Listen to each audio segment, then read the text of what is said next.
Bonjour tout le monde, bienvenue pour cette petite session présentée avec style avec OBS. Ça va être une petite session un peu bonbon, un peu différente de ce qu'on a vu jusqu'ici, mais j'espère que ça sera quand même sympa et puis que ça vous plaira. Alors, sans plus attendre, voilà. Bonjour, je m'appelle Martin Baillet. Mon surnom sur Internet c'est Oshin et en fait. Globalement, ce qui se passe, c'est qu'en termes d'activité, on va dire extra-professionnelle, je suis pas mal la scène compétitive, e-sport. Et donc, ça m'a amené depuis quelques années, en fait, à faire de la diffusion moi-même. Je tombe sur un match qui m'intéresse, par exemple, ou quoi. Je vais voir les équipes, je leur demande si ça les branche, puis j'organise la diffusion. Et je fais ça de chez moi. Et alors là, c'est un rapide rappel à l'agenda, mais en vrai, donc, j'ai déjà un petit peu enchaîné sur l'intro. Tout ça a fait que finalement, que ce soit au boulot ou ailleurs, en fait, il y a eu pas mal de petites questions. Genre, mais dis donc, toi qui stream, est-ce que tu saurais me dire comment faire telle chose, quel logiciel utiliser ou quoi? Et en général, les réponses tournent toujours un petit peu autour de la même chose. Et là, l'idée, c'est vraiment de faire on va dire un petit cours introductif, cours. On va faire une démo surtout. Mais voilà, faire une petite introduction un petit peu à ce que c'est qu'OBS, comment on peut l'utiliser, alors comment on l'utilise de manière classique, mais surtout comment on peut l'utiliser dans d'autres contextes, typiquement par exemple pour enregistrer une formation, ce genre de choses. Donc c'est pas forcément évident de produire des vidéos propres, surtout quand on est tout seul. En plus, on s'imagine souvent qu'on a besoin vraiment d'une équipe avec soi pour gérer le son, pour gérer l'image, pour faire la réalisation, etc. Et en fait, bien équipé et avec un petit peu de conf et quelques automatisations, on peut faire beaucoup de choses déjà seul. Et donc voilà, l'idée c'est, même dans un cadre professionnel, si je veux me enregistrer une formation pour la rediffuser plus tard, la monter ou quoi, c'est dire, est-ce que dans cette boîte à outils qui est pas forcément tout le temps communément utilisée, est-ce que je peux piocher des outils là-dedans, entre autres OBS, qui vont m'aider. Donc premièrement, OBS, qu'est-ce que c'est que ça? Alors il y a peut-être quelques-uns qui ont eu des frissons un peu à un moment quand j'ai utilisé l'acronyme OBS. OBS, c'est pour Open Broadcast Software. Donc ça n'a rien à voir avec ce à quoi vous avez probablement pensé la première minute. Donc c'est un mixeur audio-vidéo. C'est traditionnellement le nom qu'on lui donne. C'est du libre, c'est de l'open source et c'est gratuit, accessoirement. Donc il coche pas mal de cases pour se dire que c'est déjà probablement le bon endroit pour commencer, et ensuite que on devrait avoir une ligne, on va dire assez intéressante même en termes de credo et de comment le logiciel va évoluer. Donc on peut l'utiliser pour stream bien sûr. On peut aussi hors des diffusions live tout simplement enregistrer. Là par exemple pour préparer des formations où on a besoin d'un truc un peu plus où il y a besoin d'un peu plus que juste des slides ou des exercices qu'on va donner aux gens. Et puis accessoirement, il y a des petits accessoires comme la webcam virtuelle qui peuvent donner un petit quelque chose en plus, par exemple dans des appels en conférence avec tout le monde et des miniatures dans tous les sens qui se baladent et un peu se sortir du lot. L'interface de base, elle ressemble à ça, on la verra de plus près tout à l'heure. C'est très austère comme ça, mais en fait, en vrai, on peut faire plein de choses avec et c'est cool que ça soit un petit peu austère. Il y a énormément de plugins et c'est un standard un petit peu de fait, on va dire, vu ce que j'en ai dit, c'est un petit peu comme on va dire, si on prend une analogie, un FFmpeg, un VLC ou des choses comme ça, quoi, en fait. Voilà. Mais pour du coup la diffusion vidéo. Pourquoi je m'embêterais? Oui, c'est vrai que c'est une question que je me suis posée quand j'ai écrit ça. En fait, la première question qu'on va me poser, mais pourquoi tu t'embêterais à faire ça? En fait, pourquoi je m'embêterais moi à configurer un nouveau logiciel pour faire du streaming vidéo et tout? Puis en fait, c'est un truc de streamer, c'est pour les gens qui jouent à Fortnite, ça, et qui veulent montrer leur partie. Et en fait, alors oui, c'est aussi pour les joueurs qui jouent à Fortnite et qui veulent montrer leur partie, mais pas que. Et je pense que l'avantage qu'on peut avoir là-dessus, c'est que en fait ça donne un gros contrôle en fait sur ce qu'on fait et que ça libère pas mal aussi des applis de conférences classiques ou quoi. Dans ce sens que on contrôle la qualité de sa diffusion, tout ce qui est encoding, bitrate, etc. On va pas rentrer dans les détails. La disponibilité, en particulier quand, admettons, vous animez une formation ou vous faites quelque chose où vous avez besoin de la vidéo après. Nous, on a eu le problème, par exemple, à PFIT en interne, quand on voulait récupérer des vidéos de sessions de notre conférence interne, où en fait, si je suis pas la personne qui a créé le mythe, les enregistrements vidéo, je les ai pas. Il faut que j'aille les demander, il faut que j'aille les quémander. Et si cette personne part en vacances, oh ouais, c'est beaucoup trop réel. Du coup, j'ai plus accès à rien et je peux pas faire de montage. Ça permet aussi de contrôler la réalisation. Ça, on va le voir assez vite dans l'application. Et puis, ça permet d'avoir, on va dire, un espèce de résultat un peu stable d'une plateforme à l'autre, en admettant que vous, je sais pas, par exemple, vous décidez de stream sur LinkedIn. Pourquoi pas? C'est curieux, mais pourquoi pas? C'est faisable. Mais en même temps, voilà, vous avez déjà tous vos outils, et toutes vos habitudes, en fait, qui vont se transférer d'un truc à l'autre. C'est juste qu'à un moment, le flux vidéo, il va aller ailleurs. C'est tout. Puis donc, ça permet de se transformer un petit peu en homme orchestre. Alors, au départ, peut-être un peu par contrainte, mais en fait, en vrai, c'est assez plaisant à faire à la fin. Surtout quand on commence à trouver des petites nouvelles choses, des petites optimes, des petites automatisations aussi, qui vous permettent, par exemple, de changer des trucs quasi à la volée, et ce qui vous prenait 1 heure, tout d'un coup, ça prend 2 minutes. Ça fait toujours plaisir. Et puis là, du coup, effectivement, on va passer sur un exemple de configuration. Donc, j'ai fait un petit quelque chose pour aujourd'hui. Je n'étais pas encore branché sur cet écran. J'espère qu'il ne va pas y avoir d'effet Bonaldi. Non, il n'y a pas d'effet Bonaldi. Enfin, pas trop. Pas tout de suite, en tout cas. Donc voilà, ça c'est OBS. Ça c'est un OBS donc, que j'ai configuré avec 2-3 petites choses. On va dire un setup, une configuration un peu de base. En disant, par exemple, voilà, là, le cas d'usage, typiquement, ça serait, voilà, j'ai envie de, je sais pas, par exemple, je veux, il y a des gens qui font ça d'ailleurs, on en voit sur Twitch, des gens qui me disent, bon, voilà, cette session-là, ce soir, je vais coder en live, et puis, donc, je vais vous montrer ce que je suis en train de faire. Et donc, en général, on a ce genre de configuration un petit peu, où en fait, on va avoir, et on va y revenir, quelques scènes ici. Je vais passer dessus un peu rapidement, mais qui vont découper la soirée, en fait. Avec typiquement une scène d'accueil ici. Bon là, c'est très rapide parce que ça a été fait hier vers 2h du matin, je suis désolé.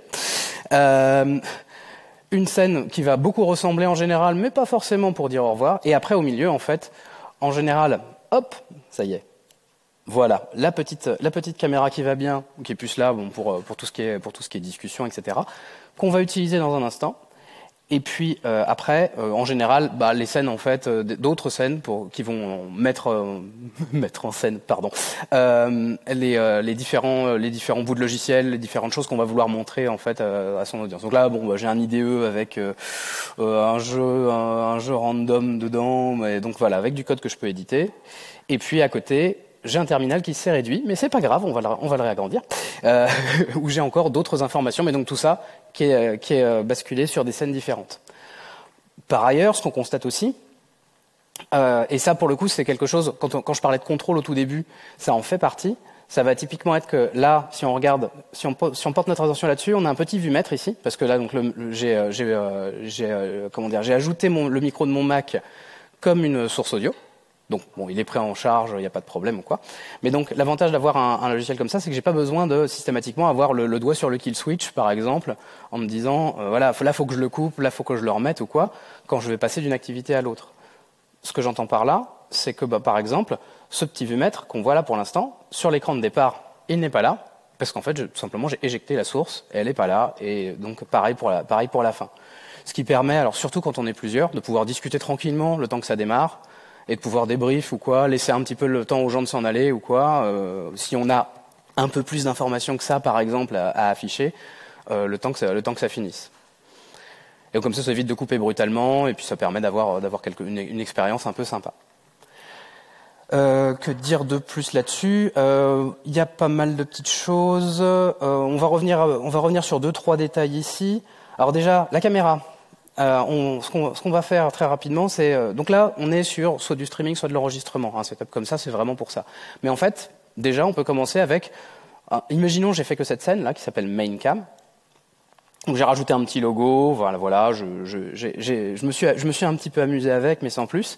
Et donc, ce qu'on va pouvoir faire, c'est par exemple, imaginons, j'ai un appel, genre je représente, alors bon là en l'occurrence c'est un logo Brestcamp que j'ai utilisé, mais imaginons je représente PFIT et puis j'ai besoin de me retrouver dans un call avec des clients potentiels ou des clients courants, etc. S'il y a beaucoup de monde par exemple, ça peut me permettre, ça peut donner des choses un peu rigolotes du type en fait, ça va me permettre de m'identifier tout de suite parce que tout simplement il va y avoir un énorme logo à côté de ma tête. Ça peut paraître bizarre, enfin un peu bof, mais en même temps, au moins voilà, Martin Bailly arrive dans le call. Personne ne sait qui c'est, en fait, on sait au moins qu'il vient de telle boîte. Donc là, pour l'instant, alors, je vais pas J'avais répété juste avant. Là, donc, j'ai ma caméra classique. Ça, c'est celle que vous avez quand vous arrivez. Alors, là, c'est Gmit parce que c'était plus simple pour moi, mais dans Zoom, vous allez avoir la même chose. Et en fait, ce qu'on va pouvoir faire ici, c'est donc, grâce à ce magnifique petit bouton, Start Virtual Camera, qui maintenant est en stop, parce que j'ai commencé à diffuser, eh ben, oups, non, c'est pas sur ce bouton-là que je vais appuyer, c'est sur celui-ci. Et donc là, en fait, je vais avoir mon overlay, et en fait, même si je le veux, je peux faire défiler mes scènes, si tout va bien. Voilà, je peux faire défiler mes scènes. Alors là, tout est inversé parce que c'est mon retour pour moi et c'est Gmit qui a décidé que c'était mieux pour moi. Mais pour toutes les personnes qui assistent à l'appel, c'est dans le bon ordre. C'est lisible, il n'y a pas de problème. Pour revenir rapidement, donc là, voilà, ça c'est la petite chose. Vraiment, ça se configure en 5 minutes. Il y a vraiment, faut ouvrir OBS, ajouter la caméra, mettre son logo. Trouver le bouton démarrer la caméra virtuelle, et ça y est, c'est bon, c'est configuré, il n'y a rien de plus à faire. Ensuite, pour le reste, donc, qu'est-ce que j'avais dit? Oui, sur la configuration d'une manière générale, je vais passer rapidement sur les petits trucs que j'ai pris l'habitude de faire parce que ça m'a beaucoup simplifié la vie. Pour le coup, en fait, l'organisation d'OBS en scène et avec des composants qui sont à l'intérieur, il y a une analogie qui est pas forcément naturelle, mais qui je trouve marche bien, qui est de dire que c'est un petit peu comme des fonctions dans un programme. Je m'explique.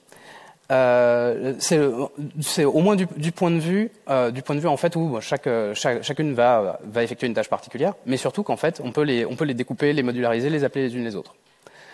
Ce que je veux dire par là, c'est que typiquement, si je vais, où est-ce que je suis? Si je vais ici, donc là, par exemple, j'ai tout un petit truc ici, qui est mon footer, et qui en fait, lui, est juste une autre scène que j'ai intégrée à l'intérieur de celle-ci. Et ça me permet de conserver des composants qui sont très petits, et qui peuvent, qu'en fait, je peux plus facilement maintenir, parce qu'en général, j'ai 2-3 trucs seulement que je vais pouvoir déplacer, utiliser. Là, voilà, typiquement, j'ai ma caméra, qui d'ailleurs est encore une autre scène. Et puis après, j'ai un petit texte ici que j'avais décidé. On est dans quel amphi? On est dans l'amphi B là, c'est ça, hein? Hop, voilà, on va mettre ça à jour. Tac, voilà. Et où donc en fait, comme ça me permet de faire mes petites mises à jour tranquillement et d'avoir quelque chose à chaque fois qui est très gérable. J'ai pas à scroller dans 40 éléments en fait. Pour faire mes mises à jour. Ce qui permet quand même d'aller plus vite, et en particulier, quand on va, alors, de mon point de vue, par exemple, de streamer, surtout, passer d'un match à l'autre, avoir toujours des équipes différentes avec des noms différents ou quoi, régler le problème de la configuration en 30 minutes. Enfin, en 30 minutes. C'était en 30 minutes, maintenant c'est en 5. Et après, par exemple, voilà, si vous voulez jouer la même formation, mais un peu customisée pour quelqu'un, pour des clients, pour une équipe ou quoi, et qu'il y a des éléments qu'il faut changer régulièrement, ça peut être une façon de le faire en fait, et ça assez rapidement. Autre petite chose, je vais en parler très rapidement. Voilà les petits cadenas qu'il y a un peu partout ici. J'ai tendance à tout verrouiller pour une raison très simple, c'est que même s'il y a peu d'éléments, c'est très pratique d'avoir c'est très pratique d'avoir tout qui est verrouillé au départ pour pas risquer de glisser chef. Le G glissé chef est très rapide et où en fait après on se met à désaligner des éléments, on n'est plus content du résultat, et en général c'est toujours dans les 30-40 secondes avant de devoir montrer cet écran à des gens. Donc le plus simple, c'est encore en général de verrouiller tout, et puis au fur et à mesure, quand vous avez besoin, là imaginons par exemple le logo Brescamp là, finalement je me dis ah ouais, non, il est pas terriblement orienté, j'ai pas envie de faire comme ça, et je le déverrouille, et puis là par exemple, hop, je vais aller où est-ce qu'il est? Il est là. Éditer la transformation. Puis là, je vais le mettre à 0 degré. Je vais le réaligner comme ça. Et pan. Et comme ça, alors là, il se trouve qu'il cachait aucun autre élément ni rien, mais j'ai pas eu d'hésitation ou quoi pour faire mes modifications. J'ai pas eu besoin d'hésiter en fait. Ça a complètement enlevé ça. Pour ceux qui sont familiers avec le monde de la présentation, il y a beaucoup de choses qui vont fonctionner un peu à la façon de ce que vous allez faire dans un PPT. Ou d'une présentation d'une manière générale.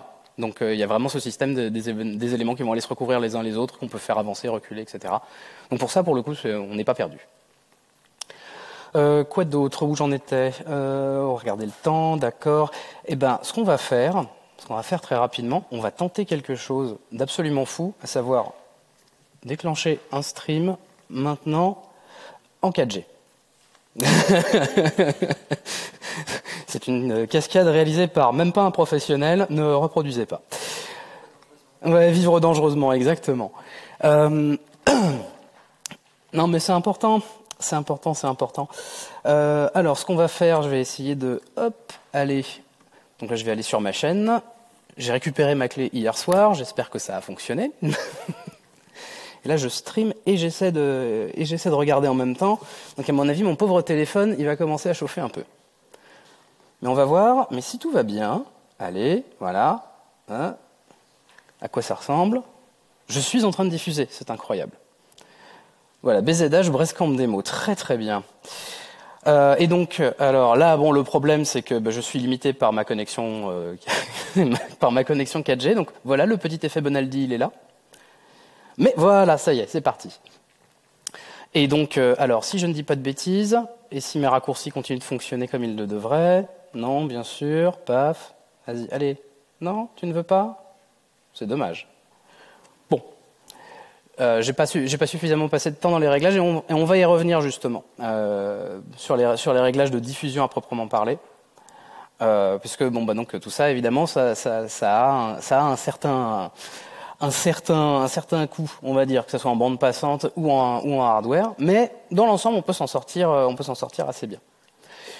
Je vais repasser sur cette présentation, paf, voilà. Et puis, on va continuer un tout petit peu là-dessus. Donc voilà, Demo Time, on va dire que c'est bon. Voilà, voilà, pour l'instant, moi, ce dont je ne me passe plus, très clairement, voilà, c'est le côté composition avec les scènes. Les petits Lego assemblés, c'est quand même très très cool. Ça permet de cacher énormément de boilerplate, et il y en aura. Les options de transformation des assets, j'y ai fait allusion sur la partie, voilà, pouvoir changer les images de formats différents ou quoi, et qu'elles apparaissent toujours au bon format ou ce genre de choses. C'est des choses qui sont très simples, mais qui sont quand même très très cool à avoir sous la main. Et bon, bah voilà, faut découvrir les options et après c'est bon. Ensuite, on va rapid fire les tips parce que il me reste 7 minutes. Tips pour configurer les scènes. Le son, c'est critique. J'en ai pas parlé encore du son, mais le son, c'est très important. Si vous avez une image un peu bof, alors c'est un peu pixelisé, mais en fait, c'est OK. Bah, c'est OK, ça va, ça passe. Si le son est hyper fort, trop saturé, si le son est tout pérave parce que c'est le micro que vous aviez dans votre sac pendant toute votre terminale, et que ouais non il est un peu abîmé, mais bon on va dire que ça risque de pas marcher. Donc là sur des machines comme ça en général on a déjà des très très bons micros mine de rien intégrés, mais en vrai avoir un bon micro pour avoir un bon son c'est top, et ça permet de garder un petit peu l'attention de tout le monde. Bon, le poncif, comment c'est simple, ne faites pas des scènes de l'enfer avec 12 000 choses dedans, déjà parce que ça sera difficilement maintenable, et ensuite parce que il y aura trop de choses à faire, et le troubleshoot sera immonde. Le log, j'en ai parlé, je vais pas revenir dessus, mais c'est voilà, quand vous êtes content avec ce que vous avez fait, comment vous avez positionné vos éléments dans une scène, on met tout sous clé, et puis quand on a besoin de revenir sur un élément précis, on le déverrouille. Grouper, c'est toujours délicat. Alors grouper, c'est voilà, OBS comme à tout hasard PowerPoint, Google Slides aussi, tous les logiciels de présentation de la Terre à peu près permettent de grouper les éléments. C'est en général une mauvaise idée. Enfin, je trouve, c'est l'enfer. Parce que justement, dès qu'on souhaite faire des modifications, très rapidement, on se met à agir sur le groupe entier ou quoi. Donc, il faut vraiment bien choisir ces groupes. Tout le monde peut ou doit être une scène, effectivement. Sans macropad dédié, il faut être créatif pour rester focus. Ça, c'était plutôt sur la partie, en fait. Là, pour le moment, j'utilise des raccourcis clavier, par exemple, pour pouvoir basculer d'une scène à l'autre. Mais ça veut dire que du coup, par exemple, si je suis en train de taper ou quoi, à tout hasard pour un kata ou quelque chose, je m'interromps à chaque fois pour aller rechercher le raccourci. Avoir un macropad avec des touches de couleur, c'est bête, mais ça marche bien. Donc comme ça, quand je veux passer sur la scène rouge, que j'ai associé à la couleur rouge, j'appuie sur le bouton rouge et puis je change. Si vous voulez vous mettre au stream et que, en tout cas la diffusion comme ça, et que vous avez un GPU NVIDIA, NVENC, c'est génial. Voilà, rien de plus à dire là-dessus. Si vous voulez faire, pas forcément faire trop de PowerPoint, mais vous êtes plutôt HTML, enfin, ou d'une manière générale, vous aimez faire du front, il y a, il me semble, un Chromium qui est caché dans OBS. Et donc, si vous avez, enfin, vous pouvez récupérer des assets qui sont pas chez vous, ou carrément avoir votre source avec votre code HTML, vos CSS et même votre code JavaScript. Ça a posé quelques petits problèmes d'ailleurs à un moment, mais on n'en parlera pas. Mais maintenant c'est fixe et ça marche relativement bien et ça permet de faire des choses, voilà, sans aller chercher un plugin forcément, par exemple, se lancer dans la recherche d'un plugin. Les captures d'app sont parfois capricieuses. Ça, c'est moi aujourd'hui ou hier, je sais plus. En particulier sur OS X, le menu est pas tout à fait intuitif. Mais en revanche, une fois que ça marche, ce qui est plutôt une bonne nouvelle. Les ressources machines sont comptées. On l'a vu lors de cette magnifique tentative de stream. Où ça a été, ça a marché, mais effectivement, je me suis retrouvé. Alors là, je me suis retrouvé bottleneck par ma connexion. Mais en vrai, après, selon ce que vous faites, les scènes que vous configurez, etc. Ça peut. Je me suis retrouvé, je me rappelle, dans ce temps à diffuser pour d'autres chaînes qui qui chargeaient des vidéos de l'enfer, qui pompaient une mémoire folle. Et où du coup, en fait, l'expérience devient mauvaise pour tout le monde parce que du coup, OBS est à la traîne. Et la machine aussi, et ça se ressent immédiatement à l'image. Ensuite, streaming quoi considérer. Ouais, alors effectivement, on a tous envie de stream dans la meilleure qualité, enfin de faire des diffusions dans la meilleure qualité possible, etc. Mais souvent, en fait, ça va être une espèce d'équilibre à trouver entre ce que vous pouvez produire, ce que vous permet votre connexion, l'objet aussi du stream. C'est pas la peine, typiquement, ce que je disais, voilà, on ne stream pas un fast FPS comme un kata. C'est vraiment pour dire, le sport compétitif va pas avoir les mêmes exigences et on va pas aller chercher les mêmes choses que, par exemple, une session où on va faire un peu plus une présentation, du question-réponse, une formation. Toutes les plateformes vous traiteront différemment aussi, surtout si vous démarrez. Donc ça, c'est quelque chose à garder en tête. Et ce qui est sous-tendu aussi, c'est que ça sert à rien au départ d'aller chercher tous les réglages les plus hauts. Rien que pour ça, en fait. Parce que de toute façon, si vous allez par exemple sur Twitch, vous pouvez envoyer ce que vous voulez, le flux de sortie ne sera pas celui-là qui sera envoyé à aux personnes qui vont vous regarder, puisqu'il sera réencodé et dans une résolution moindre, avec une qualité de son moindre aussi. Enregistrer la même chose. Et avec en plus le petit bonus de faites attention au support de stockage que vous utilisez derrière. Il vaut mieux qu'il soit véloce, il vaut mieux qu'il y ait plein de place. Mais ça, on pouvait s'en douter. Passage rapide sur le matériel. Causons matériel, voilà, là c'est vraiment pour moi, si vous commencez en fait à vous dire bon, ça a l'air sympa, je peux m'en servir pour des formations, je peux m'en servir pour autre chose. J'ai pas besoin de stream des jeux ou quoi, de diffuser ça ne m'intéresse pas. Mais en revanche, pour mes applications professionnelles, j'ai envie de le faire plus souvent. Pour moi, voilà, ça c'est les 3 gizmos qui sont assez indispensables. Stream Deck, c'est essentiellement, alors c'est une marque, mais en fait il y a plein d'autres trucs, il y a plein d'autres équivalents qu'on peut trouver qui marchent très bien, qui s'intègrent très bien avec OBS, et ça vous permet d'avoir justement votre petit macropad à côté. Et de pouvoir justement avoir ce petit confort en plus pour toutes les transitions, faire votre réalisation. Le micro dédié, c'est totalement indispensable, le filtre anti-pop aussi. Pas pour rien qu'il y en a un ici, et pas que. Mais un micro dédié avec un bon pied, en général, c'est aussi un très très bon investissement, et pas que pour ça. Et accessoirement, un micro dédié, là par exemple, ce modèle-là, très précis, c'est un Bird UM1 de mémoire sur Amazon, il se touche à 40 balles, à peu près. Voilà. Il y en a pour 40 € à peu près. Il n'y a pas besoin de foncer sur des micros à plusieurs centaines d'euros, ça, probablement extrêmement inutile. Et j'en ai fini. Merci beaucoup pour votre attention.